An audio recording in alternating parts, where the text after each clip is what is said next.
Okay મિત્રો, હવે જુઓ, આજે આપણે 11મા ધોરણનો ટોપિક સમજીએ. એમાં હું ખાલી આણ્વીય ઇલેક્ટ્રોન રચના અને એનો આણ્વીય કક્ષક ચિતાર જ નહીં સમજાવું, પણ આપણે આણ્વીય કક્ષકની રચના કઈ રીતે થાય ત્યાંથી આપણે ટોપિક લઈએ. એટલે આખી થિયરી એક તમને સળંગ ખ્યાલ આવી જાય અને તમને એના શબ્દો સમજાય. મિત્રો, તમને ખબર છે કે પરમાણુમાં ઇલેક્ટ્રોનની ગોઠવણી પરમાણ્વીય કક્ષકમાં થાય છે. પરમાણુમાં ઇલેક્ટ્રોન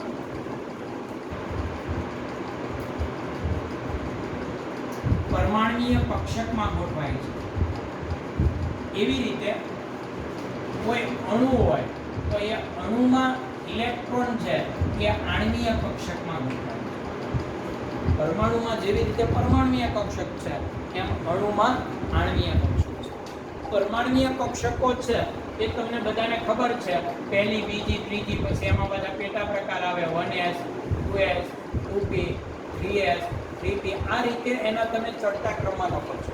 અને પરમાણુમાં ઇલેક્ટ્રોનની ગોઠવણી છે 3 નિયમને અનુસરે છે. હાઉભાવનો નિયમ, પાઉલીનો નિયમ અને ઊંડનો નિયમ. એમ મિત્રો, આણ્વીય કક્ષકમાં ઇલેક્ટ્રોનની ગોઠવણી પણ આ જ 3 નિયમને અનુસરે છે. એનો મતલબ શું થયો કે પરમાણુમાં જેમ નીચી ઉર્જાવાળી કક્ષક પહેલા ભરાય એમ આમાંય નીચી ઉર્જાવાળી કક્ષક પહેલા ભરાય, પછી ક્રમશઃ ઊંચી ઉર્જાવાળી કક્ષકમાં જાય એમ આમાંય. પણ આણ્વીય કક્ષક બને કઈ રીતે? તો પરમાણ્વીય કક્ષકોનું સંમિશ્રણ થવાથી આણ્વીય કક્ષક બને.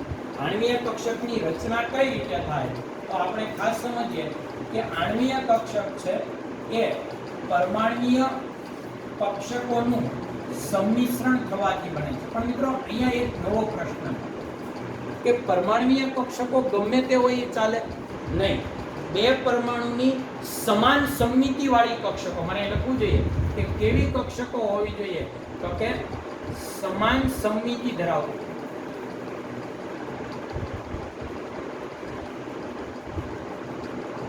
સમાન સમમિતિ ધરાવતી એટલે શું તો એ પણ સમજી લો. દાખલા તરીકે એટલે એની દિશા સરખી હોવી જોઈએ, એનો આકાર સરખો હોવો જોઈએ. દાખલા તરીકે 1s કક્ષક હોય તો બે પરમાણુની 1s કક્ષકોનું સંમિશ્રણ થાય અને આણ્વીય કક્ષક બને. 2ની 2s હોય તો થાય, 2ની 2px હોય તો 2ની 2px નું થાય, 2ની 2py નું થાય, 2ની 2pz નું થાય. પણ એકની 2px હોય ને એકની 2pz હોય તો ન થાય. શું કામ? તો તમને કહી દઉં કે 2px હોય અને બીજાની 2py કે 2pz હોય તો એટલા માટે ન થાય કે 2px જે ડંબેલ આકાર છે પણ એ મિત્રો ઊભા ડંબેલ આકારની છે, જ્યારે એની સામે 2pz કક્ષક છે આડા ડંબેલ આકારની કક્ષક છે. આમાં કક્ષકમાં ધન અને ઋણ હોય. આ ધન અને ઋણ શું છે? એ તરંગ વિધેયનું મૂલ્ય છે, વીજભાર નથી. અને વીજભાર કરતા અલગ શું થાય? આ જે પ્લસ ને માઇનસ એ તરંગ વિધેયનું ચિહ્ન છે. તરંગ વિધેયને આપણે સાઈન કહીએ. અહીંયા પોલા કરતા ઊંધું, વીજભારમાં ધન વિરુદ્ધ વીજભાર વચ્ચે આકર્ષણ હોય, જ્યારે તરંગ વિધેયના ચિહ્નોમાં ઊંધું હોય. સમાન વીજભાર હોય તો આકર્ષણ અને વિરુદ્ધ વીજભાર હોય તો અપાકર્ષણ. હવે તમે જુઓ, જ્યારે આવી બે કક્ષકો આ સમાન સમમિતિ વાળી ન કહેવાય. હવે આ બે કક્ષકોને તમે એકબીજાની નજીક લાવો ને તો શું થાય તો કે આ px કક્ષક પ્લસ અને માઇનસ અને pz કક્ષક બેનું સંમિશ્રણ આમ થાય. નો બેના પ્લસ ભેગા થાય, નો માઇનસ ભેગા થાય, સેન્ટરમાં બે ભેગા થાય. સેન્ટરમાં જ્યારે ભેગી થાય તો એને સંમિશ્રણ થયું કહેવાય.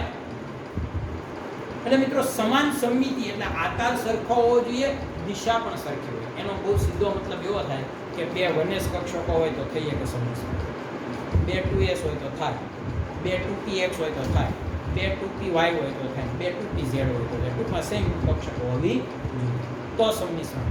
એટલે પરમાણ્વીય કક્ષકોનું સંમિશ્રણ થઈ અને આણ્વીય કક્ષકો બને છે. હવે આપણે વાત કરીએ મિત્રો કે આણ્વીય કક્ષક કેટલા પ્રકારની છે અને કઈ કઈ. થોડું ઝડપથી તમને વાત સમજો. પહેલી વાત, આણ્વીય કક્ષકો કુલ 4 પ્રકારની આવે છે. એમાં પહેલો જે પ્રકાર છે ને એ છે સમમિતીય આણ્વીય કક્ષક અને બીજું છે અસમમિતીય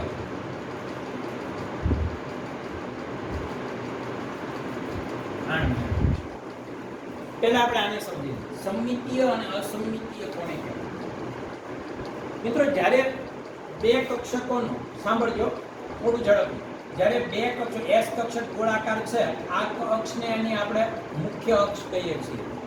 જ્યારે બે કક્ષકો સંમિશ્રણ થાય ને ત્યારે ઈ સંમિશ્રણ અક્ષની ઉપર જ થતું હોય ને, આ અક્ષની ઉપર, તો એ સમમિતીય કહેવાય. એ કેવું કહેવાય? એટલે ટૂંકમાં કહું તો બે એસ કક્ષકો ભેગી થાય ને તો હંમેશા સમમિતીય જ બને, યાદ રાખો. તો હંમેશા સમમિતીય હોય, કારણ કે એ ધરી ઉપર જ ભેગી થાય. પછી એવી રીતે બે ઝેડ કક્ષક હોય. ધારી લો કે આ એક ઝેડ કક્ષક છે મારી પાસે, પીઝેડ પ્લસ માઇનસ આ પીઝેડ. હવે બીજી પીઝેડ કક્ષક લઉં અને એનું સંમિશ્રણ આ રીતે કરાવું, આનો પ્લસ ને આ માઇનસ. બરાબર? અને પછી ફાઇનલી આપણે આમ લખીએ છીએ, આ ધન ભાગ હોય ને મોટો લખીએ, બેયનું ધન ભાગ ભેગા થઈ જાય અને બેયના ઋણ ભાગ આવી આવી ફાઇનલી બેયના ધન ભાગ આગળ.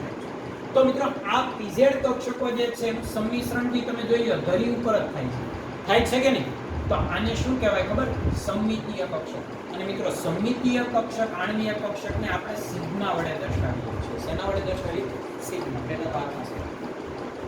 ઓકે. બીજું એક સમમિતીય માટે એક બીજી વ્યાખ્યા કરું. સંમિશ્રણ થાય ત્યારે મુખ્ય અક્ષ ઉપર થવું જોઈએ, એ તો સમજાય. એક બીજી રીત, તમે આને 180 અંશના ખૂણે ફેરવો એટલે આવી રીતે, જો આમ છે ધરી, આ ધરીનું આમ ફેરવું, અત્યારે આજે તમારી સામે છે, હવે આમ હું ફેરવું તો અડધો આંટો ફેરવવાનો, એટલે 180 અંશનો ખૂણે. જ્યારે તમે આ ધરીને 180 અંશના ખૂણે ફેરવો તો આ પ્લસ, જે વચ્ચેનો પ્લસ ભાગ છે અને આ માઇનસ ભાગનું સ્થાન બદલાય. વચ્ચે પ્લસ, હું એમ નથી કહેતો આમ ગલોટિયા ખવડાવ, હું આમ ફેરવું કામ, તો એ તો ધન છે એ ધન જ રહેવાનો છે અને ઋણ છે ત્યાં જ ઋણ રહેવાના છે. એટલે ખાસ યાદ રાખજો સમમિતીયની વિશિષ્ટતા, કે જ્યારે તમે સંમિશ્રણ પામેલી કક્ષકોને બંધ ધરી ઉપરથી એની અક્ષ ઉપર, અક્ષને તમે 180 અંશના ખૂણે ફેરવો અને ધન અને ઋણ ચિહ્નોનું સ્થાન, ચિહ્નો બોલવાનું, વિસ્ભાર નહીં, કારણ કે આ તરંગ વિધેયના ચિહ્નો.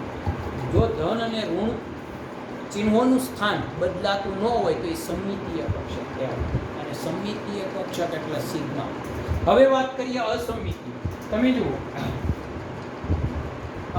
બે px કક્ષકો ભેગી થાય, હાલો આ એક px છે, આનો પ્લસ આ માઈનસ, આ બીજી px છે, આનો પ્લસ અને આ માઈનસ. હવે જ્યારે આ બે ભેગી થાય ત્યારે શું થાય? તો કે બેયના પ્લસ ઉપર ભેગા થયા એટલે ઉપર એક પ્લસ મોટું બને અને નીચે એક માઈનસ. તો અહીંયા સંમિશ્રણ ક્યાં થયું? તો તમે જુઓ, આ જે અક્ષ ઉપર નો થયો, અક્ષ વાળો ભાગ તો હજી બેયનો આગળ છે, બેયની કમર તો દૂર છે ને, બરાબર? પણ તમે જોઈ શકો છો કે અહીંયાથી આ બે ભેગી, રાઈટ, અને અહીંયાથી આ ભેગી. મિત્રો અહીંયા અક્ષ ઉપર સંમિશ્રણ નથી, અક્ષની ઉપર અને અક્ષની નીચે થયું છે, તો આને અસમમિતીય કહેવાય. શું કહેવામાં આવે છે? અસમમિતીય. અને અસમમિતીય હોય ને એને પાયબંધ કહેવાય. અસમમિતીય બે પરમાણુય કક્ષકોનું અસમમિતીય સંમિશ્રણ થાય તો પાયબંધ બને, સમમિતીય થાય તો સિગ્મા બને. બીજી રીતે કહો, આને તમે 180 અંશના ખૂણે આ ધરીને ફેરવો અડધો, આને ધન ઉપર વહેવા, ધન નીચે વહેવા અને ઋણ ઉપર વહી જાય, મતલબ પ્લસ માઇનસ નું સ્થાન બદલાય, તો એનો સીધો મતલબ એવો થયો કે અહીંયા શું કહેશો? સમમિતીય જોવા મળતી. સમજી ગયા? એટલે જો 180 અંશના ખૂણે ફેરવતા ધન અને ઋણનું સ્થાન બદલાઈ જતું હોય તો એને આપણે શું કહેશું ભાઈ? અસમમિતીય. અસમમિતીય એટલે કોણ? પાય. હવે યાદ રાખજો, હવે હું તમને કહીએ કે એસ કક્ષકો એટલે સિગ્મા, પીઝેડ હોય તો સિગ્મા, px 2 હોય અને py હોય ત્યારે પાય. બરાબર? તમે જો બે py કક્ષક, py કક્ષક એટલે કઈ ખબર? હું ખાસ આમ યાદ રાખો કે યાદ રાખજો, pz, જો પહેલા px ની શરૂ કરી, px એટલે ઊભી કક્ષક, px એટલે પહેલા આવે એટલે ઉત્સાહમાં હોય એટલે ઊભી હોય, પછી py એટલે બપોર થાય એટલે થાકી જાય એટલે એ આમ આડી હોય, ટેકો દઈને બેઠી હોય એની જેમ, ટેકો દઈને બેઠી હોય એની જેમ. એનું સંમિશ્રણ તમે જો ઉપર અને નીચે થઈ જાય, વચ્ચે નથી થતું, એટલે એનું સંમિશ્રણ આમ થાય, આ ધન વાળો ભાગ અને ઋણ વાળો ભાગ છે આમ ત્રાસો હોય, સંમિશ્રણ ઉપર નીચે. તો આમાં તમે 180 અંશના ખૂણે ફેરવો તો સ્થાન બદલાય, મતલબ આ સમમિતીય. એટલે px કક્ષક ઊભી, py કક્ષક આડી અને pz કક્ષક સૂકેલી, સ્થાન પડે છે થાકી. બરાબર ને? મારી રૂમ ક્યાં થઈ? આ pz કક્ષક. મિત્રો એમાં તમે જો ક્યાં સંમિશ્રણ થાય છે વચ્ચે? એટલે ખાસ યાદ રાખજો, બે 1s કક્ષકથી સિગ્મા જ બને, બે 2s થી સિગ્મા જ બને, બે 2py થી પાય, બે 2pz ભેગી થાય તો પાય, અને બે 2px ભેગી થાય તો પાય, બે 2p y ભેગી થાય તો પાઈ અને બે 2p z ભેગી થાય તો સિગ્મા. સમજાયું? તો આ એટલું યાદ રાખજો. આ એક પ્રકાર મેં તમને સમજાવ્યો. હવે હું તમને બીજા પ્રકાર તરફ જઈ આવું. સિગ્મા અને પાઈ કેમ ઓળખો એટલે આપણે કેટલી વાત સમજી. બરાબર? સિગ્મા કક્ષક કોને કહેવાય, પાઈ, તો તમને એ સમજાય. હવે બીજો પ્રકાર છે, એના બે પ્રકાર આવે છે. એક બંધ કારક આણ્વીય કક્ષક અને એક છે બંધ પ્રતિકારક આણ્વીય કક્ષક. બંધ કારક અને બંધ પ્રતિકારક. હું આની વ્યાખ્યા આપું, આનો કોઈ બહુ ખાસ અર્થઘટન નથી, ફિક્સ જ છે, પણ આની આપણે સમજીએ. બંધ કારક કોને કહેવાય? ધારી લો હું તમને એમ કહું કે ભાઈ એક પરમાણુની એક હાઇડ્રોજનની 1s કક્ષક અને બીજા હાઇડ્રોજનની 1s કક્ષક ભેગી થાય અને બે 1s કક્ષકોનું સંમિશ્રણ થાય છે અહીંયા, હાલો સમજો, તો આ કક્ષક કઈ બનશે? તો તમે કહેશો સિગ્મા બનશે. આને આધારે s કક્ષક એટલે સિગ્મા બનશે. તો બરાબર. પણ હવે મારો પ્રશ્ન જ બંધ ઈ સિગ્મા પછી બે પ્રકારની હોય, બંધ કારકે હોય અને બંધ પ્રતિકારકે હોય. તો બંધ કારક છે કે બંધ પ્રતિકારક કેમ ખબર પડે? તો એ તમને સમજાવું. મિત્રો, જ્યારે આ બે કક્ષકો ભેગી થાય ત્યારે આના તરંગ વિધેયને, હાલો હું આને sin1 કહું, આના તરંગ વિધેયના મૂલ્યને sin2. જો એનો સરવાળો થાય, સરવાળો થતો હોય ને તો આ બંને કક્ષકોનું સંમિશ્રણને પૂરક સંમિશ્રણ કહેવાય. શું કહેવાય એને? શું કહેવાય એને? તો પૂરક સંમિશ્રણ થતું હોય તો હંમેશા યાદ રાખજો કે બંધ કારક. પૂરક સંમિશ્રણ હોય તો બંધ કારક. પણ જો આ બે 1s કક્ષકો હોય અને આ બે 1s કક્ષકોના તરંગ વિધેયની બાદબાકી થાય, બાદબાકી થાય એનો મતલબ શું થયો? વિરોધક સંમિશ્રણ. એને શું કહેવામાં આવે છે? વિરોધક સંમિશ્રણ. અને વિરોધક સંમિશ્રણ થાય ને મિત્રો, ત્યારે જે કક્ષક મળે ને એને સિગ્મા તો કહેવાય જ, પણ બંધ પ્રતિકારક સિગ્મા કહેવાય. હવે આપણને કેમ, આપણે એને સંકેતમાં કઈ રીતે દેખાડશું? તો કે બંધ કારક આણ્વીય કક્ષક માટે આપણે ખાલી સિગ્મા અને બંધ પ્રતિકારક માટે આપણે ઉપર સ્ટાર બોલીએ. સમજાયું તમને? બંધ કારક અને બંધ પ્રતિ. આ બે કક્ષકો છે એકબીજા, આ બંને કક્ષકો જે બંધ કારક છે કે બંધને બનવા માટે પ્રેરે છે, અને આ બંધ પ્રતિકારક છે, બંધનો વિરોધ. એટલે તમે સમજી શકો છો કે આ બે કક્ષકો બંધ બનવા પ્રેરે છે, એટલે આ બે કક્ષકોનું સંમિશ્રણ સરળ છે. અને જેનું સંમિશ્રણ સરળ હોય ને મિત્રો, એની ઉર્જા હંમેશા કેવી હોય? ઓછી. એટલે હંમેશા યાદ રાખજો, બંધ કારક અને બંધ પ્રતિકારક જ્યારે સરખી નંબરની કક્ષા થાય ત્યારે હંમેશા બંધ કારકની ઉર્જા ઓછી હોય અને બંધ પ્રતિકારકની વધારે. હવે હું તમને થોડાક આગળ લઈ જાઉં. ધારી લો કે મારી પાસે એક 1s કક્ષક છે પરમાણ્વીય, બીજી 1s પરમાણ્વીય કક્ષક છે. તો એમાંથી આણ્વીય કક્ષક કેટલી મળે? તો યાદ રાખો કે જેટલી પરમાણ્વીય કક્ષકો ભેગી થાય ને એટલી જ સામે આણ્વીય કક્ષકો મળે.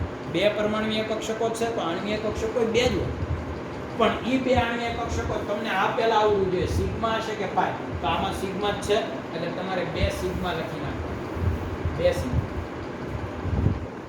બે સિગ્મા. પણ એમાં એક સિગ્મા છે બંધ કારક હશે ને એક બંધ પ્રતિકારક હશે. એટલે એકને સિગ્મા 1s માંથી બની એટલે એકને સિગ્મા 1s કહેવાનું, એકને સિગ્મા સ્ટાર 1s કહેવાનું. સિગ્મા 1s ને સિગ્મા સ્ટાર. સમજાયું તમને? એટલે સિગ્મા છે એ કન્ફર્મ થઈ જાય. એ તો મેં કીધું 2s ભેગી થાય એટલે સિગ્મા જોડે, બે 2pz ભેગી થાય એટલે સિગ્મા જોડે, બે px ભેગી થાય કે py તો પાઈ. તો બંધ કારક અને બંધ પ્રતિકારકમાં આપણે કઈ મગજ યુઝ કરવાનો જ નથી. બે પરમાણ્વીય કક્ષકો ભેગી થાય પછી સમમિતિ હોય, સિગ્મા હોય કે પાઈ હોય, આ તો કન્ફર્મ જ છે કે બે ભેગી થાય એટલે એક બંધ કારક હોય ને એક બંધ પ્રતિકારક.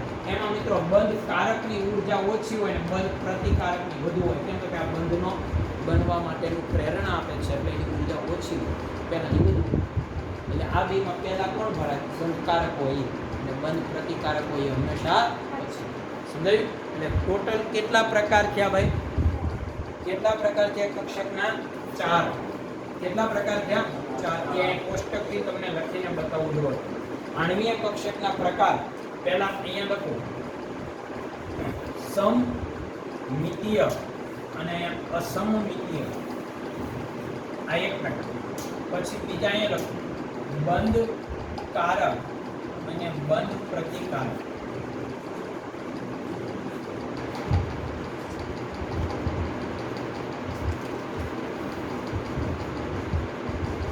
જો હાલો, બંધ કારક અને સમમિતીય હોય તો સિગ્મા, સમમિતીય હોય પણ બંધ પ્રતિકારક હોય તો સમજી ગયા.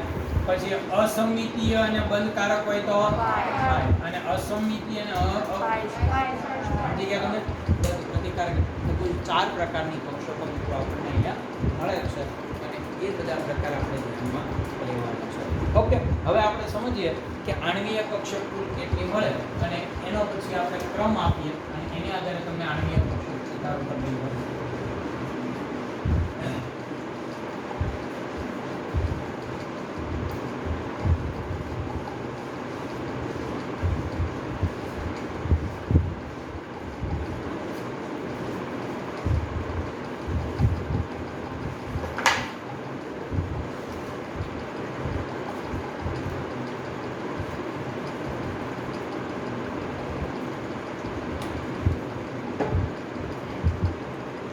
હવે જો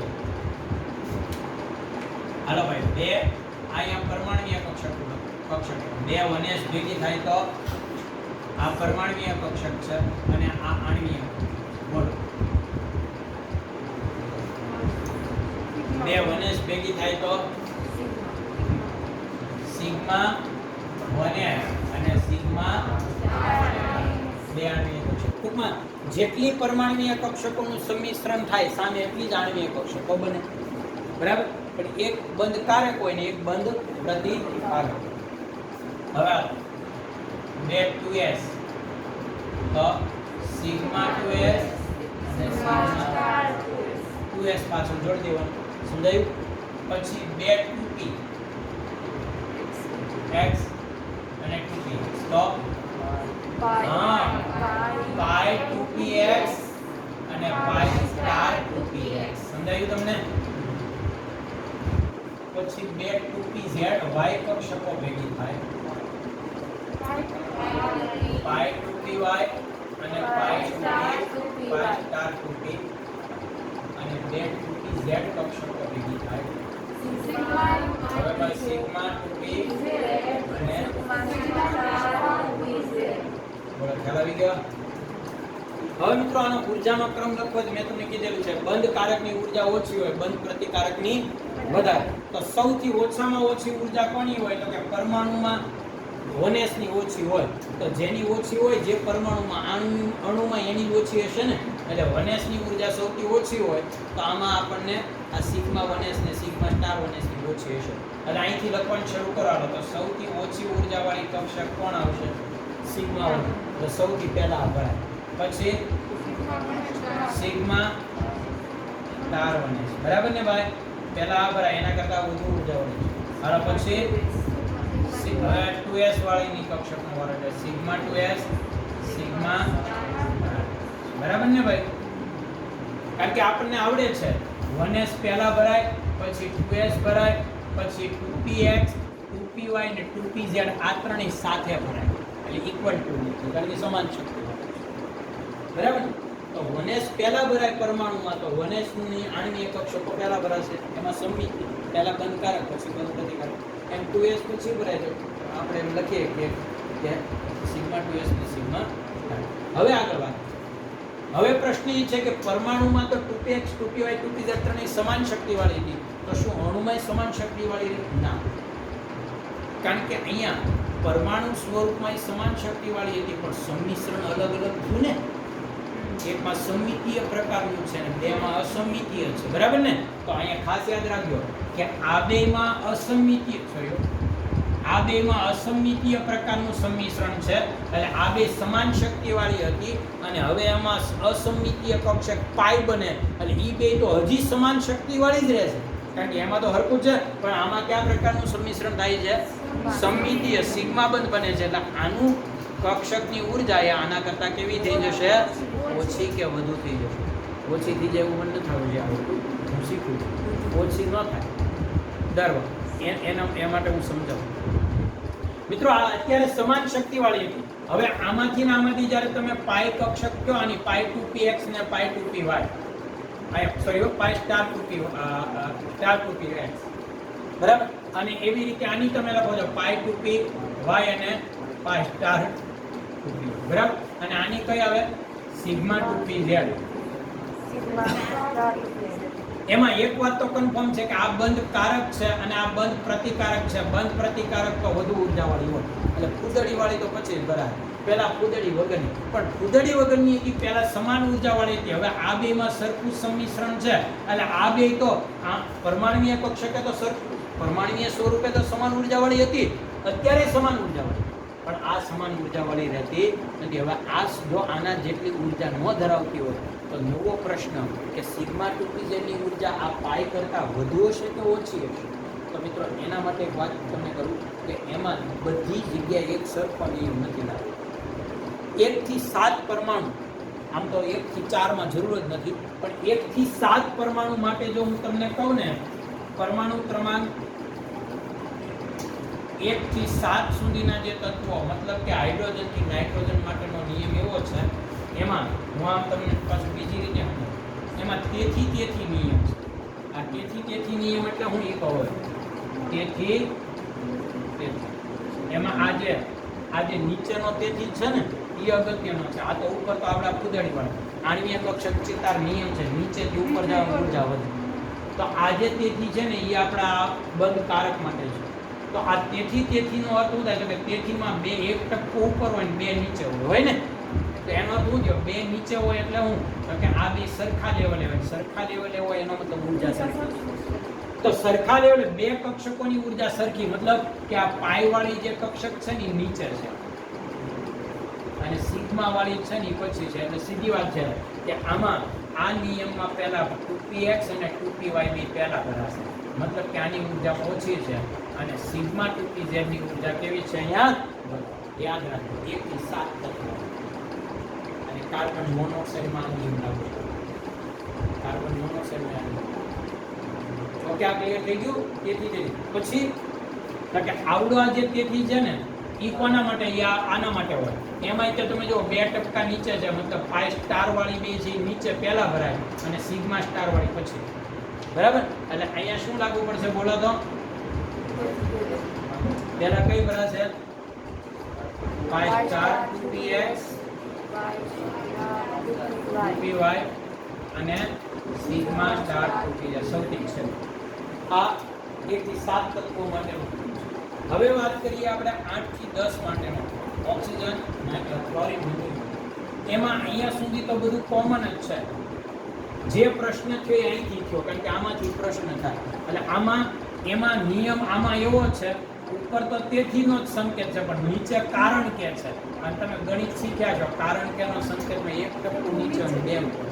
આ યાદ રાખવા માટે તેથી કારણ કે હું લાવ્યો છું. તેથી એટલે 1 થી 7 માં તેથી અને 8, 9, 10 માં તેથી કારણ. એટલે યાદ આવે કે અહીંયા કારણ કે છે એનો મતલબ શું થયો કે આ બંધ કારકમાં 1% નીચે છે, મતલબ એક જે સિગ્મા વાળી છે પહેલા આવે અને આ બે સમાન વાળી પાઈ વાળી ઉપર આવે. એટલે એમાં અહીંથી બદલાઈ જાય. આ જે છે એ પહેલા આવે, આ નીચી ઉર્જા વાળી છે 8, 9 અને 10 તત્વો પરમાણુ ક્રમાંક આવે, અને આ પછી એમાં ઊંધું. પણ આ એકમાં જ ઊંધું થાય, કારણ કે ઉપરનું તો મેં ઓલામાં તેથી કીધું હતું ને અહીંયા તેથી કીધું, ઓલામાં મેં તેથી કીધું હતું, તેથી કારણ કે કીધું. નીચેનું જ બદલાય, ઉપર તો આનો જ નિયમ. આ જે છે એ તો આમનામ જ રહે. 5 સ્ટાર 2px = 5 સ્ટાર 2py અને અહીંયા સિગ્મા સ્ટાર 2p. આ તો અમને પૂછો સમજાય કે વાત તમને આવે તો આ મિત્રો ખાસ ધ્યાનમાં રાખો. બસ એટલું યાદ રાખો એટલે આપણું આવી ગયું. આ યાદ રાખવાનું તેથી કારણ. હવે તમે ગમે તો યાદ રાખજો 1 થી 7 તત્વો અને બીજા કોને અલગ પડે? કાર્બન. અને આ 8, 9, 10 તત્વો અને એક નાઇટ્રોજન ઓક્સાઇડ NO માં અલગ નીચે NO તેની કારણ. ઓકે, તો આ એક ખાસ ધ્યાનમાં રાખજો. હવે મિત્રો આનો આણ્વીય કક્ષક ચિતાર કહે તો હવે આપણને આવડે છે, અને હવે કઈ બધા તત્વોને આણ્વીય કક્ષક ચિતાર તમને સમજાવવાની જરૂર નથી, બરાબર ને? હા, અહીંયા ધ્યાન આપજો. આણ્વીય કક્ષક ચિતાર કેમ બનાવવું છે જોજો તમે. ઇલેક્ટ્રોન તો હવે આપણને આવડશે ગોઠવતા બધું સેટ કરતા. હવે અહીંયા જરા તમારે શું કરવાનું? આણ્વીય કક્ષક ચિત્ર પૂછાતો નથી પણ આપ્યો હોય અને એના આધારે પ્રશ્ન પૂછાય. આપણને કંઈ દોરવાનો ન આપે કારણ કે એમસીક્યુમાં ન આવે પણ આપણને આ રીતે કહે મિત્રો અહીંયા છે ને તમારે પરમાણુ લખવાનું, અહીંયા પરમાણુ લખવાનું, અહીંયા બીજો પરમાણુ લખવાનો અને અહીંયા વચ્ચે અણુ લખવાનો. દાખલા તરીકે તમને કહું, ધારી લો કે મારે હું નાઇટ્રોજન માટે લખતો હોય તો અહીંયા નાઇટ્રોજન પરમાણુ, અહીંયા બીજો નાઇટ્રોજન પરમાણુ ને અહીંયા બે ભેગા થાય. બરાબર ને? આ હવે જો નાઇટ્રોજનની ઇલેક્ટ્રોન રચના તમે બધા જાણો છો. શું છે ભાઈ? 1s2 2s2 2px 2py અને 2pz. આમાં બધામાં એક એક ઇલેક્ટ્રોન હોય ને? બરાબર ને? હાલો તો આ પહેલા નાઇટ્રોજનની 1s કક્ષક એમાં 2 ઇલેક્ટ્રોન, બીજા નાઇટ્રોજનની 1s કક્ષક એમાંય 2 ઇલેક્ટ્રોન, સોરી 1s. બરાબર? હવે આના આ બે ભેગી થાય બેની 1s એટલે આ સંમિશ્રણ થઈને આણ્વીય કક્ષક. હવે આણ્વીય કક્ષક બને ને ત્યારે મેં તમને કીધું એક સમમિતીય છે એને એક કેવી છે અને એક બંધ કારક હશે એક બંધ. એમાં બંધ કારક હોય ને એને આ પરમાણુ કરતા નીચે દેખાડવાનું. મિત્રો આ જે નીચે દેખાડવાની પદ્ધતિ પણ એક આપણને એક રસાયણ વિજ્ઞાનનો સંકેત આપે છે. એનો મતલબ શું છે ખબર? કે આજે આણ્વીય કક્ષક જે બંધ કારક આપણને મળી સિગ્મા 1s એની ઊર્જા આ પરમાણુની કક્ષકો કરતા નીચે છે. પરમાણુની જે કક્ષકો છે એના કરતા નીચું. કારણ કે સીધી વાત છે કે આ બેની ઊર્જા હું એમ કહું 10 જૂલ છે તો પછી હું એમ કહું કે આની કેટલી છે અને આની કેટલી છે તો કે સિગ્મા 1s ની અને સિગ્મા સ્ટાર s ની 1s ની. તો તમને કહું કે આના કરતા પેલા સિગ્મા સ્ટાર 1s ની વધુ છે તો તમે તરત પ્રશ્ન કરો સાહેબ આ વધુ જે ઊર્જા હતી લાવ્યો ક્યાંથી? તો કયો અમને. એટલે હું તમને સમજાવું કે જેટલી આના જે લેવલથી આ જેટલો ઘટે એટલો આ વધે. સમજાયું? આ બેની 10 ઊર્જા હોય તો આની 8 થાય તો ઓલાની 12 થાય. સમજાયું? એટલે આ ખાસ યાદ રાખજો મિત્રો, એક ઉપર દેખાડવું એક નીચે. ઓકે? હવે આપણે બીજી વાત કરીએ. બેની 2s કક્ષક એ સમાનાંતરે આ અંતરે બહુ અગત્યનું છે ઊંચાઈ. આમાંય 2 ઇલેક્ટ્રોન છે, આમાંય 2 ઇલેક્ટ્રોન. બેની 2s ભેગી થાય એટલે એક બંધ કારક અને એક બંધ પ્રતિકાર. સિગ્મા 2s અને સિગ્મા સમજાયું? હવે કોણ આવે? 2px 2py અને 2pz ત્રણેયને હારે લખવી પડે કારણ કે ત્રણેય સમાન શક્તિ વાળી છે. આ આપણો આ જે ઊંચાઈ છે એ આપણે ઊર્જાનો ક્રમ દેખાડે છે એટલે આપણે આગળ પાછળ ન લખીએ. 2px 2py અને 2pz આમાં બધામાં એક એક ઇલેક્ટ્રોન છે, આમાં એક એક ઇલેક્ટ્રોન છે. ખ્યાલ આવી ગયો? હવે મિત્રો નાઇટ્રોજન માટે કયો નિયમ લાગુ પડે? તેથી બરાબર ને? આમ ઉપર તેથી નીચે તેથી એટલે 2% નીચે ઉપર. એટલે આ જે નીચેનો ભાગ છે ને એમાં 2 કક્ષકો નીચે અને એક કક્ષક. આ કોણ આવે ખબર તમને? પાઈ 2px પાઈ 2py અને આ કોણ? સિગ્મા 2. એટલે બંધ કારક આવી ગઈ એટલે આનાથી તો ત્રણેય નીચે જ રહેવી જોઈએ. હવે ઉપર તેથી એટલે એમાં શું કરવાનું? આ બેને અહીંયા લેવાની અને એક જે છે એને આવી રીતે ઉપર. આ કઈ છે? પાઈ સ્ટાર 2px પાઈ સ્ટાર 2py અને આ કન્ફર્મ થઈ ગયો. આમ હવે આ જ વાત મેં તમને ઓક્સિજન માટે કીધું હોય તો આ ખાલી બદલાય, બાકી કાંઈ ન બદલાય. અહીંયા કારણ કે અહીં 1% નીચે અને 2 ઉપર. સમજાયું? કોઈ ચેન્જ નહીં. ઇલેક્ટ્રોન તો બધું આવડે કે નહીં? આપણને હાલો આના બેના બબ્બે એટલે 4 અને એ તો આમ નામ તમે આંખો બંધ કરીને ગોઠવવા મળો કે હાથ 14 ઇલેક્ટ્રોન છે, 2 નાઇટ્રોજન પાસે 7 છે તો 14 ઇલેક્ટ્રોન ગોઠવો. 2 2 4 2 6 7 8 9 10 11 12 13 14. સમજી ગયા તમે? નહીતર તમે પહેલા ખાલી ઇલેક્ટ્રોન રચના કે તો તમને લોકોને ક્રમ આવડે જ છે. હવે sigma 1s sigma star 1s sigma 2s sigma star 2s પછી પાઈ 2px પાઈ 2py. તમારે યાદ રાખવાનું કે 14 ઇલેક્ટ્રોન છે એટલે 7 કક્ષકની જરૂર પડશે. એ આગળની નો લખો તો હાલે 2 ને 4 ને 6 8 10 12 ને 14 બસ પૂરું થઈ ગયું. ખ્યાલ આવ્યો? આમ જ હોય. હવે તમે ટ્રાય કરજો આ રીતે બધું થાય. સાથે સાથે આપણે ઘણું બધું આમાં બીજા પોઈન્ટે સમજી લઈએ. મિત્રો આમાં એક પ્રશ્ન તમને એવો પૂછે, આણ્વિક કક્ષક ચિતાર નો આપે ઘણી વાર, એ તો ન જ કરવાનો નો કે ઇલેક્ટ્રોન રચનાને આધારે આપણે પ્રશ્ન પૂછે કે નાઇટ્રોજન અનુચુંબકીય છે કે પ્રતિચુંબકીય, કોને આવે? તો કે નાઇટ્રોજન અણુ હોય N2 અણુ, કારણ કે N2 નો ગુણ હોય એ જ નાઇટ્રોજન નો હોય એવું મનમાંથી કાઢી નાખો. કારણ કે નાઇટ્રોજનમાં અયુગ્મિત ઇલેક્ટ્રોન છે, જોઈ લો એક અયુગ્મિત ઇલેક્ટ્રોન હોય તો અનુચુંબકીય, યાદ રાખવાનું, અયુગ્મિત હોય તો અનુચુંબક, બધા ઇલેક્ટ્રોન ભેગા જ હોય બબ્બેના જોડકામાં તો પ્રતિચુંબક. તો આ નાઇટ્રોજન અનુચુંબકીય છે, જોઈ લો પરમાણુ સ્વરૂપે.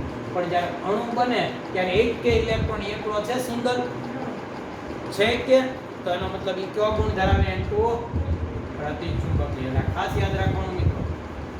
અને આ પાછો કેવો છે? જરૂરી નથી કે ભાઈ પહેલા પરમાણુ સ્વરૂપે ગુણ હોય એ જાણો હોય, અને જરૂરી એ નથી પહેલા કરતા ઊંધો છે, એ પાછું ધ્યાનમાં રાખો.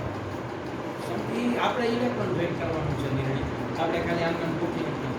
આ પહેલો પ્રશ્ન સમજાયો, અનુચુંબકીય છે કે હવે જો અનુચુંબકીય કે પ્રતિચુંબકીય હોય, અહીંયા તો પ્રતિચુંબકીય છે અણુ, અને તમને પૂછ્યું કે ભાઈ નાઇટ્રોજન ડાયપરમાણુય અણુ છે, એની ચુંબકીય ચાક માત્રા શું છે? 0 pm. એક અયુગ્મિત ઇલેક્ટ્રોન હોય તો 1.73, બે હોય તો 2.83, ટૂંકમાં આગળ વધતી જાય. ખ્યાલ છે ને તમને? તો એ જ નિયમ અહીંયા લાગુ પડે. ઓકે, તો આ બધું ખાસ મિત્રો યાદ રાખવાનું આવડે છે ને? હવે બોલો, હવે કાંઈ પ્રશ્ન આણ્વિક કક્ષક ચિતારમાં કરો? ક્લિયર ને? આ કરી દો.